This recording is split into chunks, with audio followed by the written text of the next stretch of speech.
minasyaitonirrajim. Bismillahirrahmanirrahim. Alhamdulillahirabbil alamin. Wa bihi nasta'inu ala umurid dunya waddin. Wassalatu wassalamu ala sayyidil anbiya'i wal mursalin Sayyidina wa maulana Muhammadin wa ala alihi wa ashabihi ajma'in, amma ba'du. Pangarsanipun para sesepuh sepuh, tokoh-tokoh masyarakat ingkang semorawuh, utaminipun panjenenganipun Bapak Kepala Desa, panjenenganipun Bapak Ismail, panjenenganipun Bapak RT, Bapak Kuatman, ugi panjenenganipun Simbah Hadi Karyono sekeluarga ingkang kita mulyakaken. Hadirin wal hadirat jamaah pengaosan selapanan kagum sumawa putri ingkang kita mulyakaken. Alhamdulillah wa syukurillah, damen menika kita sedaya tasih kaparingan kanikmatan kesempatan saged sareng-sareng tempal wonten menika majelis wonten rangka pengaosan selapanan. Mugi-mugi anggen kita tempal menika espresso badhe pikantuk ilmu ingkang barokah, ilmu ingkang manfaat, putra wayahipun paring sholihin sholihat, lijang akhir hayat sedaya pinaringan husnul khotimah. Allahumma amin. Salawat salam muga tansah tunjukan katur dumateng junjungan kita Nabi Agung Muhammad sallallahu alaihi wasallam. Mugi-mugi kita sedaya espresso badhe kaiwak napa umatipun tinggal pikantuk syafaatipun bizan wa yaumal jaza yaumal qiyamah yauma la dzilla illa dzulluh. Amin Allahumma amin.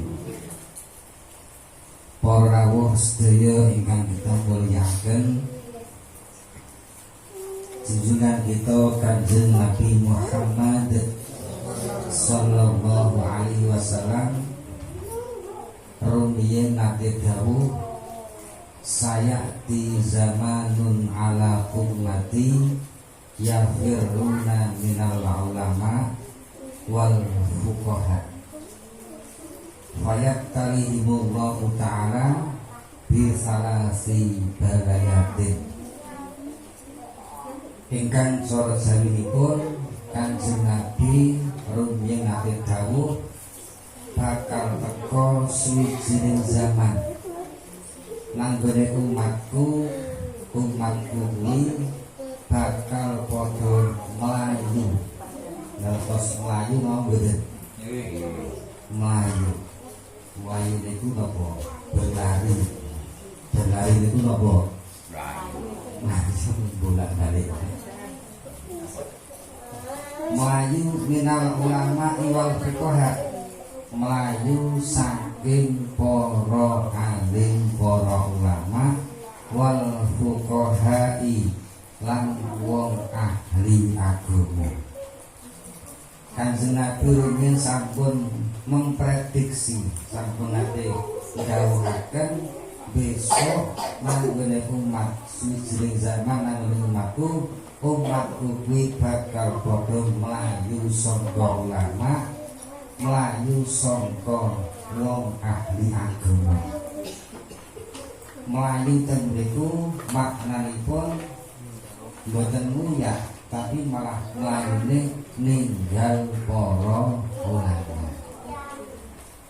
Rasa menika sampun mulai ketinggal tiang-tiang kang sami mlayu ngadon saking para ulama.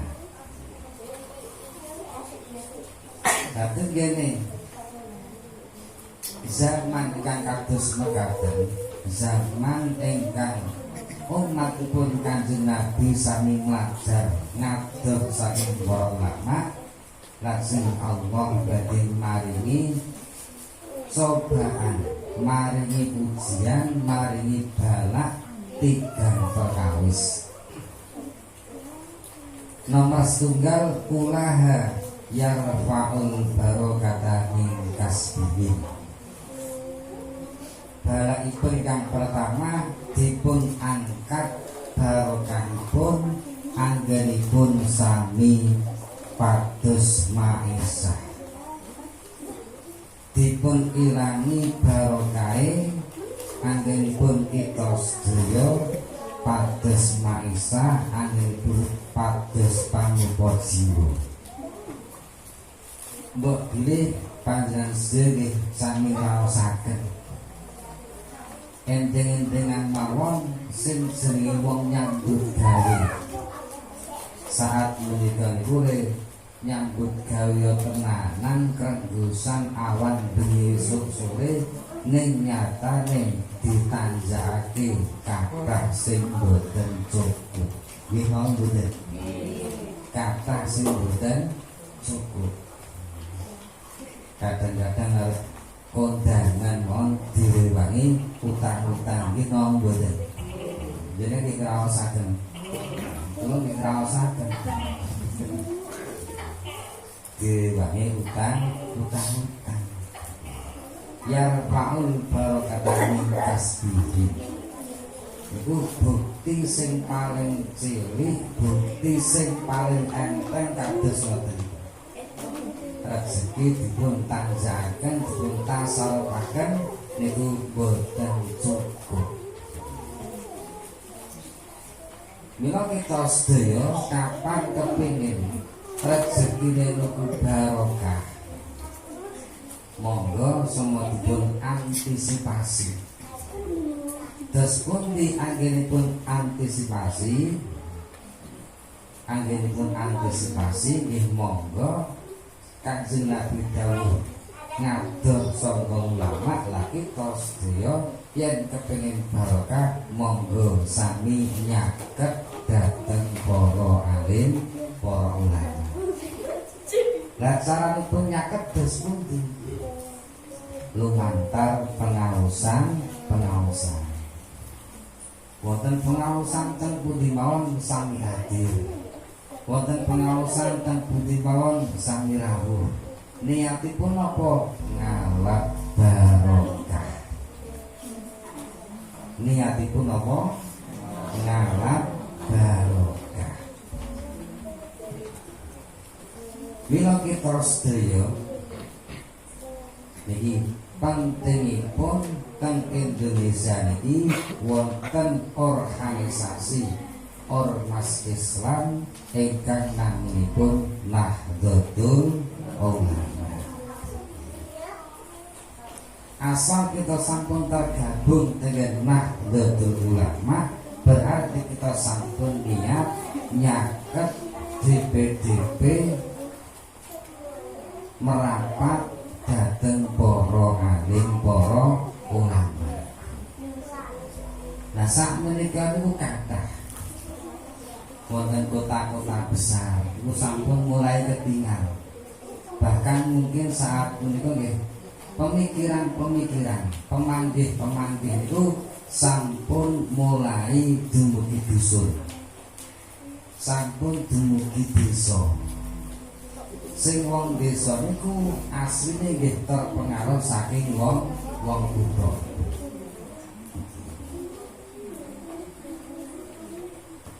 Mila sakmenika boten sekedhik tiyang ingkang gadhahi pemanggih.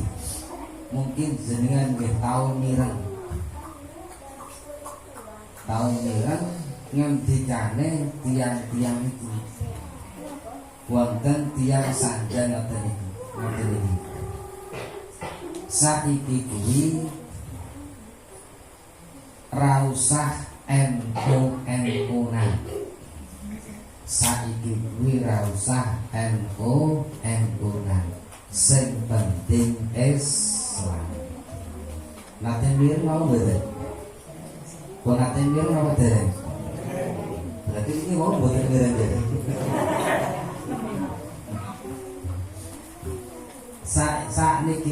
Saiki iki serausak NONO.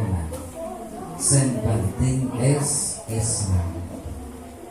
Iki panci kita setiap Islam mendekat merapat nyaket dateng Nahdlatul Ulama. Derek dateng organisasi Nahdlatul Ulama yang kita madosi hadis, madosi dalil wonten Al-Qur'an tengene sunnah tengene hadis boten bakal nemu, boten bakal kepanggih. Kula mawon maca Qur'an wiwit Fatihah alif lam mim tekan minal jinnati wan nas niku dereng wonten ayat sing kuline ittabi'u jam'iyata Nahdlatul Ulama.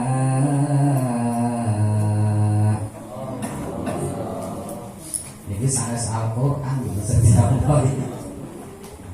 Mboten wonten ayat sing ungelipun ngoten mboten. Ittabi'u padha melu sira kabeh. Jam'iyata Nahdlatul Ulama ing jamiyah organisasi Nahdlatul Ulama. Mboten wonten ayat ngoten. Ning sinaosa ayat sing ngoten iki mboten wonten, kita derek NU, derek Nahdlatul Ulama bukan berarti mboten punya dasar saking Al-Qur'an. Tengene Al-Qur'an jenengan boleh asring maos saben malam Jumat jenengan maos ayat ittabi'u man la yas'alukum ajran wa hum muhtadun. Nah iki enten apa mboten teng Al-Qur'an? Tengene surat Yasin. Ittabi'u man la yas'alukum ajran wa hum muhtadun. Ittabi'u padha manuta dereka sira kabeh man ing wong la yas'alukum ajran wong sing ra tau njaluk upah. Kita sedaya dipun dawuhi derek dateng tiang-tiang ingkang boten nate nyuwun bayaran, sing boten nate nyuwun upah. Malayas alaikum ajron wahum muhtadun. Wahum wong akeh sing padha gelem nderek niku wong sing ra tau njaluk upah niku dipun sebutaken muhtadun, wong sing bakal pikantuk hidayah pituduh saking ngarsa dalem Allah Subhanahu wa ta'ala. Lah sinten sing disebutake malayas ajron tiyang sing ra tau njaluk upah ya kuwi para alim, para ulama.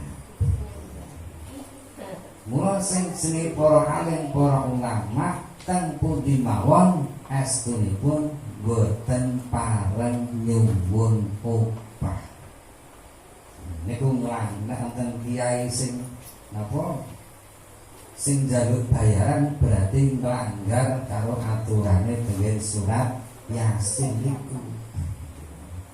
Juga ngaji yo gelem ku mangkat ning 20 juta. Niku boten pareng ngoten niku. Asline boten pareng. Man la yas'alun ajran wa hum muhtadun. Niku dasar ingkang pertama kita nderek dateng Nahdlatul Ulama. Lah menawi kita nderek kita maos dateng konon asasi Nahdlatul Ulama. Konon asasi Nahdlatul Ulama niku aturan-aturan main tengene organisasi Nahdlatul Ulama. Nek cara negarane konon asasi itu hampir sama kalian Undang-Undang Dasar 1945. Tenggene konon asasi Nahdlatul Ulama Hadratus Syekh Sibah Kiai Hasyim Asy'ari niku teng mriko nyantunaken ayat Bismillahirrahmanirrahim.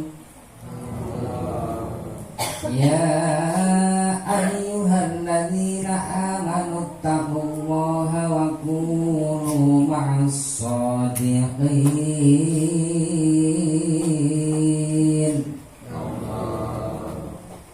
Ya ayyuhalladzina, he wong akeh.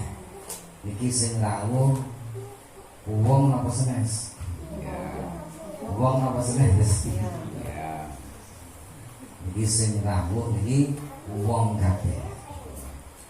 Amanu kang padha iman.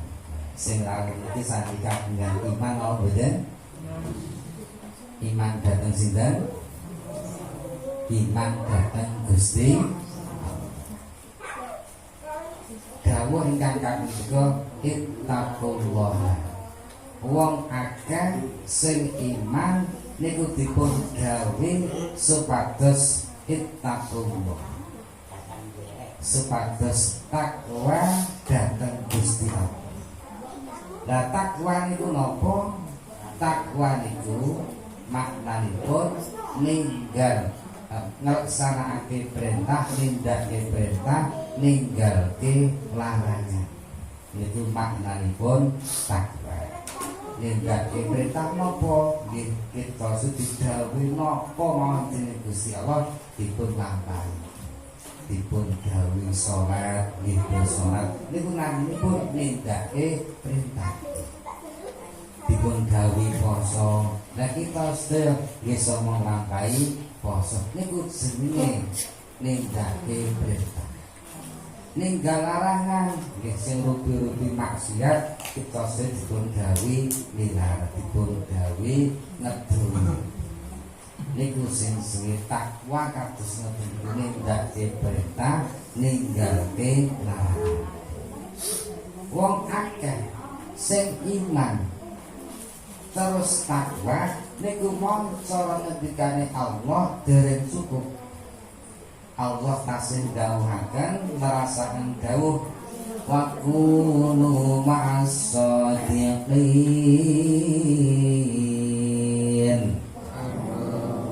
Wa kunu lan ana sapa sira kabeh iku ma'as shadiqina bareng-bareng karo wong sing padha temen-temen anggenipun nyepengi aturan-aturan agaminipun Allah Subhanahu wa ta'ala. Kita sedaya dawuhi derek dhateng para shadiqin. Dipun dawuhi sareng-sareng kalih para shadiqin inggih tiyang-tiyang ingkang sami teman-teman anggenipun nyepengi agamanipun Allah Subhanahu wa ta'ala. Nah kita sedaya pengen sareng-sareng kalian tiang-tiang sing sami teman-teman anggenipun nyepengi agamanipun Allah, boten wonten lintu kecuali kita sami bergabung kalian organisasi Nahdlatul Ulama.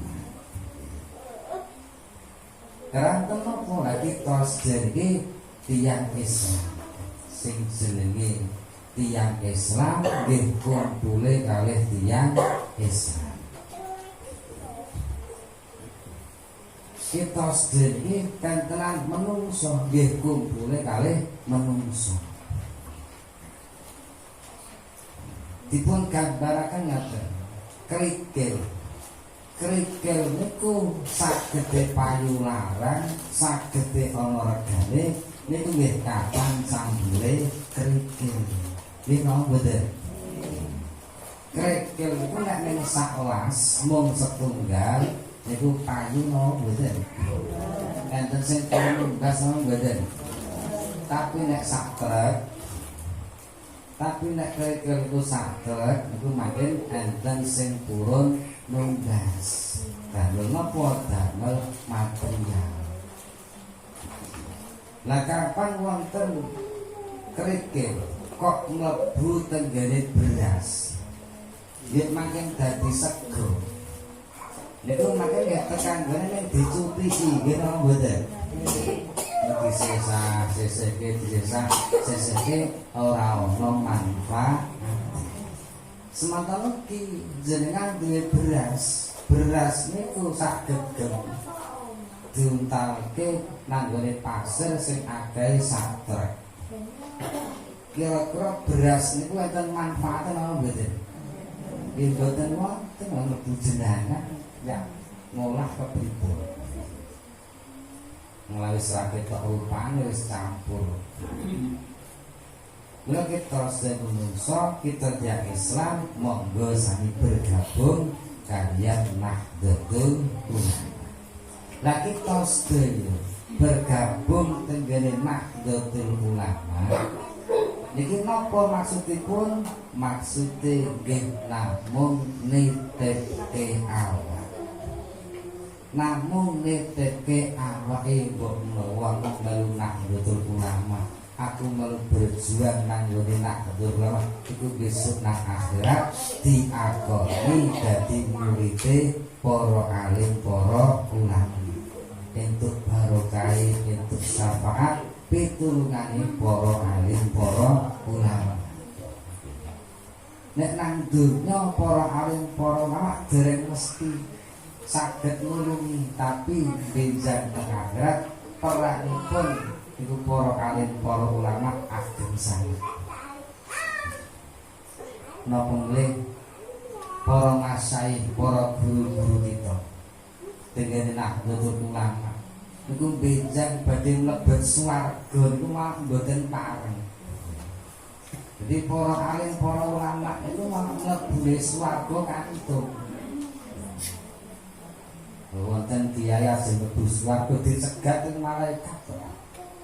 Sampeyan sinten? Kula Bante. Contone ngoten niku. Asal pundi mlebu swarga. Nanging diyen jenengan dereng pareng mlebu swarga. Lah kok mboten pareng kok pakai dos ndi? Sampeyan nang piji sok ngaji murah. Nggih sok ngaji. Sok ngisi pengajian, nggih sok ngisi pengajian. Ya sampai ada di pengajian saiki wong sing sok do ngaji karo sira goleki dhisik leboke swarga dhisik. Niku para alim para ulama ngoten niku. Para alim para ulama niku ngoten niku, mboten berarti para alim para ulama berjuang mlebu swarga bak dhewek niku mboten. Bijak teng akhirat duwe tanggung jawab goleki santrine, goleki murid-muridé. Niku para alim para ulama. Lha penting sangat kita sedaya merapat mendekat. Ngalap barokah dateng para alim para ulama iku nang besok nang akhirat bisa paring pitulungan. Para lawuh ingkang kita mulyakaken dan menika kita sedaya. Lah kita sedaya kejawi menika nitipke awak kita sedaya lak nggih kepengin slamet donya, kepengin slamet akhirat. Nggih mau mboten? Astunipun jane nggih simpel mawon kita sederek Nahdlatul Ulama iku janjane nggih mong kepengin mujudke donga slamet. Donga sing wong piji wis hafal. Insyaallah Mbah Kuat hafal, Pak Permadi hafal, Pak Lurah hafal donga slamet. Kira mboten? Hafal. Allahumma inna nas'aluka salamatan fit din. Allahumma du Allah inna sak temene kita nas aluka kita nyuwun dhateng panjenengan salamatan ing slamet fitini ing dalem masalahe agama nyuwun slamet dengan masalahe agama. Sing pertama donga slamet itu nyuwun slamet agama. Allahumma inna nas'aluka salamatan fitni. Ini nek cara wong ahli gramatika Arab kan Allahumma tuh Allah inna sak temene kita. Ketika pandonga bareng-bareng karo wong akeh niku kalimate nganggo inna. Nas'aluka nun niku nas'aluka nun niku jenenge non jamak inas. Mila nas'aluka maknane kita nyuwun dhateng panjenengan. Panjenengan sinten? Nggih Gusti Allah. Nyuwun salamatan ing slamet fitini ing dalem masalahe agama. Tapi nek donga dhewe teng kamar mboten inna nas'aluka tapi inni as'aluka. Allahumma inni as'aluka salamatan fiddin. Allahumma inni as'aluka salamatan fiddin. Ora apal-apale inna nasga ya wis apa-apa Gusti Allah paham kok. Malaikat nggih mudeng. Wong kang apale inna nasga ya apa-apa tetep dimaklumi dening Gusti Allah. Karena kenapa? Nggih keterbatasan ilmu. Kita sedaya nyuwun dipun slametaken dengan masalah agama. Kita dengan masalah agama kepengin slamet. Bab sak menika kathah babagan agama sing ketoke bener ning asline ora bener. Mila sakniki niku nggih wonten malih kantenan Indonesia nggih wonten permasalahan-permasalahan yang muncul di dunia Islam niku sakniki niku kathah. Wonten tiyang ingkang napa kagungan pangandikan modern. Mari kita kembali kepada Al-Qur'an dan Sunnah. Mari kita kembali kepada Al-Qur'an dan Sunnah. Kira-kira nek enten tiyang matur ngoten niku teng asine jenengan jenengan akan jadi kira-kira apa ngoten niku. Mari kita kembali kepada Al-Qur'an dan Sunnah. Nek lha monggo teng arep kula nggih tak jarabi. Aku rukun mangsaku, aku urip nang alam dunya iki urung tau jenenge ninggal Al-Qur'an dan Sunnah. Bila yen aku kon kembali kepada Al-Qur'an dan Sunnah, aku emoh, aku ora gelem ngoten niku. Nek kula mboten purun nek kon kembali dadi Al-Qur'an dan Sunnah. Sebab menapa?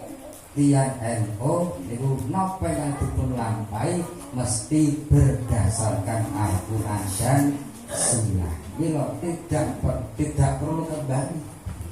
Wong nang omah megek-megek kon bali. Kan dia lucu ya anak. Wong nang omah megek-megek kon bali itu dia aneh. Sing kon bali kan wong sing tau lungguh. Wong sing lunga ora bali-bali baru nggih dikon bali. Wong ora tau lunga kok dikon bali nggih suatu hal yang aneh. Dados Islam niku kan ilmunipun kuatah sanget. Mamang Al-Qur'an niku sebagai pedoman. Al-Qur'an niku minangka dados pedomane. Al-Qur'an qadim wahyu minul ya tanpa tinulis bisa diwaca iku wejangan guru waskita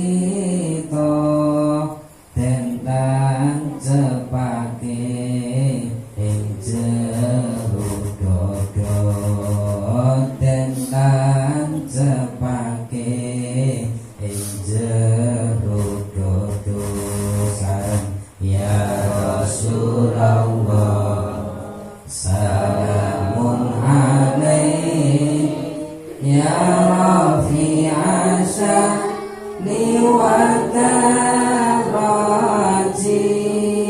afata ya jiratal alami ya uhairal judi wal karami ya uhairal judi wal karami akeh kang apal Quran hadis sanang ngafirake marang liyane kafire dhewe radikateke yen isih kotor ati akale yen isih kotor ati akale ya Rasulullah salamun alaik ya rafi'a sya'ni wa daraji afata ya jiratal alami ya uhairal judi wal karami ya uhairal judi wal kumantil ati lan pikirane ngaso ing badan kabeh jahroan mukjizat rasul dadi pedoman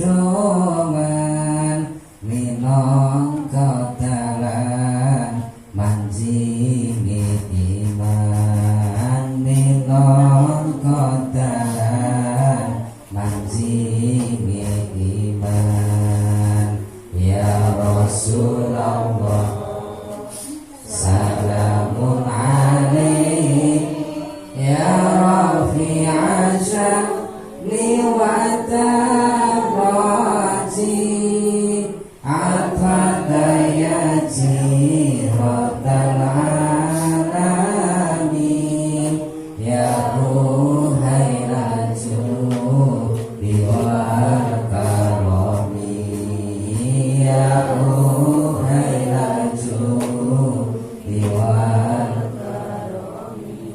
lamun palastro ing bungkasane ora kasasar roh lan sukmane dan kadang Allah swarga manggone kudu mayite uga ulase kudu mayite uga ulase ya Rasulullah salamun alaik ya rafi'a sya'ni wa daraji afata ya jiratal alami ya uhairal judi wal karami ya uhairal judi wal karami mukjizat Rasul dadi pedoman mukjizat pun Kanjeng Rasul Muhammad sallallahu alaihi wasallam menika kathah lah ingkang terbesar ingkang masyhur ingkang terkenal mukjizatipun Kanjeng Nabi menika Al-Qur'an. Nah, Al-Qur'an menika ingkang dados pedoman gesang kula pandang sedaya wiwit donya ngantos dumugi akhirat. Mila sedaya panci kedah berpedoman napa ingkang dipun lampahi niku kedah ngangge Al-Qur'an. Lah Al-Qur'an menika isinipun werni-werni, isinipun kathah. Al-Qur'an menika kapan ingkang nyekel ingkang nyepeng menika ahli-ahli tafsir niku mangkin nggih dadine kitab-kitab tafsir. Wonten tafsir Jalalain, wonten tafsir Munir, wonten tafsir Marwahi, wonten tafsir Al-Manar, lan niku. Lah kapan Al-Qur'an menika ingkang nyepeng ahli-ahli fikih, ahli-ahli syariat niku mangke nggih dadine kitab-kitab fikih kados kitab Safinatun Najah, Fathul Qorib, I'anatun Thalibin, Fathul Wahhab, lan ditulis tafsir kathah niku. Lah kapan Al-Qur'an menika ingkang nyepeng niku mangke tiyang ahli akhlak, ahli tasawuf, ahli tarekah niku mangke nggih dadine kitab-kitab tasawuf. Contohipun kitab Ihya Ulumuddin. Lah kapan sing nyepeng Al-Qur'an niku mangke kok tiyang ahli maca Al-Qur'an. Niku mangke nggih dadine ilmu maca Al-Qur'an. Dene maca Al-Qur'an kan mungkin enten ilmunipun. Oh iki jenenge idhar, iki jenenge ikhfa, iki jenenge ikhfa syafawi, iki jenenge idgham, iki idgham biguna, iki idgham bilaguna. Niku nggih tenggen bacaan. Derek mangke nek wis tenggen ahli qiraah, ahli lagon-lagon iku mangke nggih dadi lagu. Dadi lagu iki tiyang maca Al-Qur'an iku mboten mung waton muni, mboten mung waton napa sih, mung waton sakarepe dhewe niku mboten.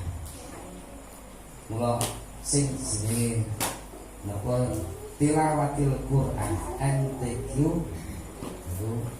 niku saged dilombaken niku merga panci enten lagune, enten rumuse. Enten lagu jenenge Bayati, enten Bayati Suri, enten Bayati Husairi, wonten Bayati Jawab, Bayati Jawab. Masuk lagu kedua jenenge lagu Soba. Lagu Soba itu mungkin enten Soba asli, wonten Soba Jawab, Soba ma'al ajam, Soba ma'al bastanjal. Nah, makin kapan masuk lagu ketiga, makin wonten lagu Hijaz, wonten lagu Hijaz asli, wonten Hijaz kar, wonten Hijaz kur, wonten Hijaz karkur. Nek ra iso terus kukur.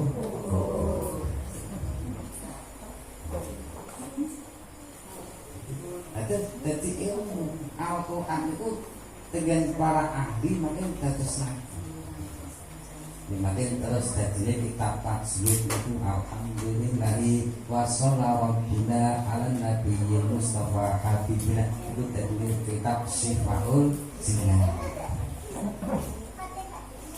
Ya makin tinggal ahli tasawuf, ahli akidah itu makin dadine kitab Aqidatul Awam. Abdul bismillahirrahmanirrahim wa birrahim.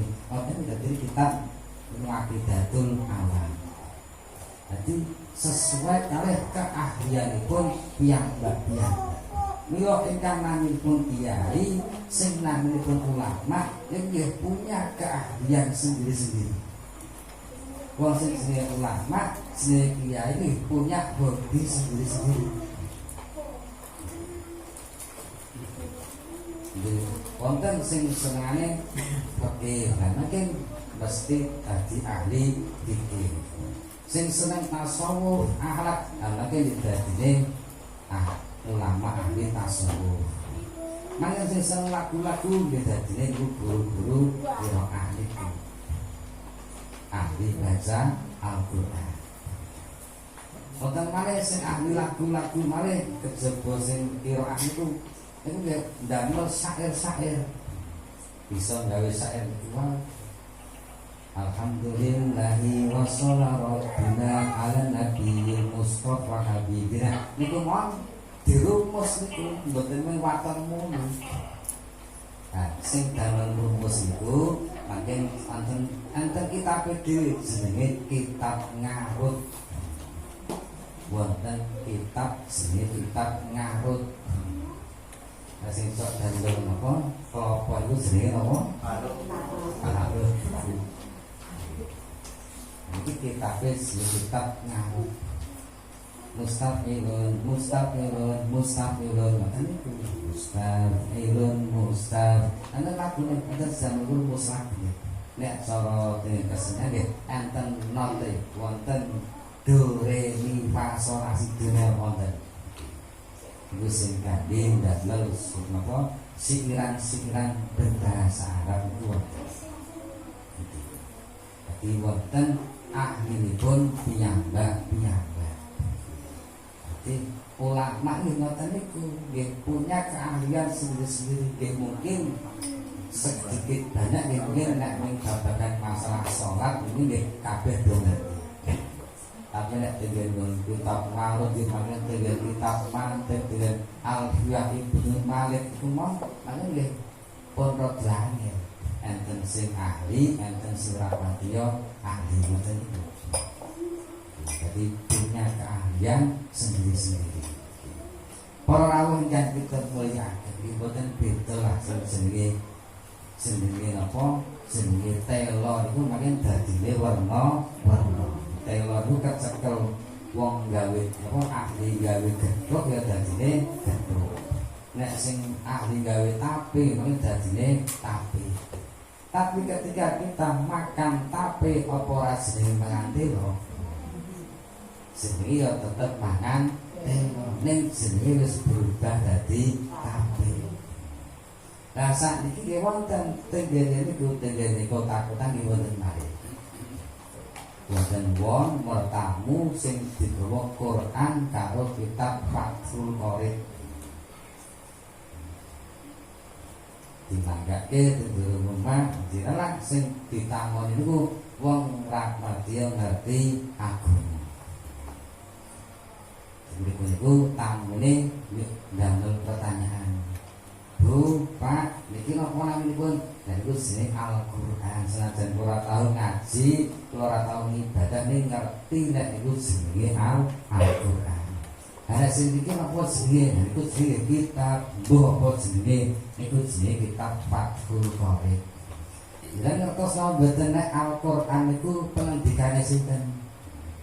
Al-Qur'an niku sak ngerti kula pengendikane Gusti Allah. Dadi napa sing tertuang teng Al-Qur'an niku dawuh-dawuhipun Gusti Allah. Mboten Al-Qur'an mboten ayat hatta yasma'aka Allah. Sehingga ia mendengar pengendikane Gusti Allah. Lo Al-Qur'an niku sedaya dawuh-dawuh Gusti Allah. Lah menawi kitab niki kitab niki mesti sing gawe menungso niku ora ketanggo ora diseni. Ayat sani ngata nek Al-Qur'an niku pengendikane Allah. Nek kitab Fathul Qorib niki gaweane menungso, kira-kira bener ngendikane Allah napa bener ngendikane kitab iki? Pengendikane wong. Nanti mesti bener pengendikane Gusti Allah daripada ngendikane iku. Kalau sing ditamoni ra ngerti. Berarti ngaten carane jenengan supaya ibadah bener kembali kepada Al-Qur'an. Wis kitabnya rasa tinggu, wis rasa ngaji-ngaji kitab iki sing penting nganggo Al-Qur'an. Lho padahal nuwun sewu kita sedaya badhe salat gangsal wekdal niku mawon niku jenengan badhe wudu dereng dumugi salat ning gek wudu mawon jenengan goleki dasare saking Al-Qur'an boten bakal nemu. Ora jenengan sing ahli agama ahli maca tau maca rukune wudu dengan Al-Qur'an mboten?